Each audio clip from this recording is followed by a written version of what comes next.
Hi guys, നമസ്കാരം. OTT movie review identity 2025 മലയാള സിനിമയിലെ ആദ്യത്തെ പടം കേട്ടോ ഈ ഐഡൻറ്റിറ്റി.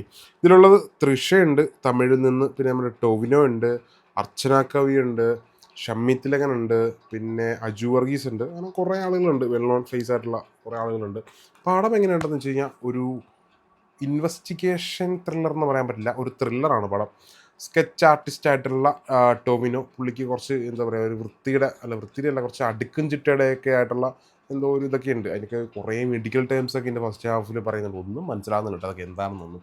അപ്പം അങ്ങനത്തെ ചെറിയ പ്രശ്നങ്ങളൊക്കെ ഉള്ള ആ, ടൊവിനോ. പിന്നെ ടൊവിനോയുടെ ലൈഫിലോട്ട് വരുന്ന കുറച്ച് കാര്യങ്ങളും അനിയത്തിക്ക് ഉണ്ടാകുന്ന സംഭവങ്ങളും അതൊക്കെ ആയിട്ട് ബന്ധപ്പെട്ടിട്ടുള്ള ഒരു സിനിമയാണ്.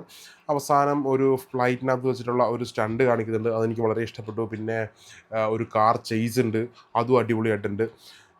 കൊണ്ടൊക്കെ തന്നെ പടം അത്യാവശ്യം കുഴപ്പമില്ല, കണ്ടിരിക്കാൻ പറ്റുന്നൊരു പടമാണ്. പിന്നെ ഇതിനകത്ത് മെയിനായിട്ട് പറയുന്നൊരു കാര്യം എന്താണെന്ന് വെച്ച് കഴിഞ്ഞാൽ, പെൺകുട്ടികൾക്ക് സംഭവിക്കുന്ന ഈ വീഡിയോ ഒക്കെ എടുത്ത് ഓൺലൈനിലൊക്കെ പ്രചരിപ്പിക്കുന്ന കുറേ കുൽസിത പ്രവർത്തികളുണ്ടല്ലോ, കുറേ വൃത്തികെട്ടവന്മാർ.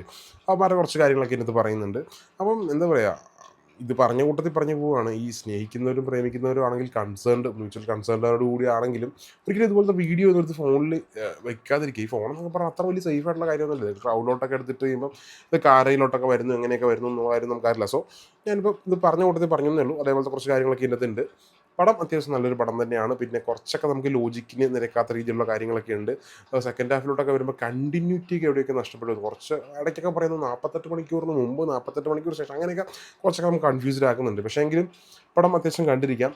നിങ്ങളിപ്പം OTTയിൽ കാണുകയാണെങ്കിൽ നിങ്ങളുടെ ഡേറ്റ പാഴാവാതിരിക്കാൻ വേണ്ടിയിട്ടാണല്ലോ OTT മൂവിയുടെ റിവ്യൂ ഞാൻ പറയുന്നത്. അപ്പോൾ അത്യാവശ്യം കുഴപ്പമില്ല, കണ്ടിരിക്കാൻ പറ്റുന്ന ഒരു പടമാണ്. സമയമുള്ളവർ വാച്ച് ചെയ്തു.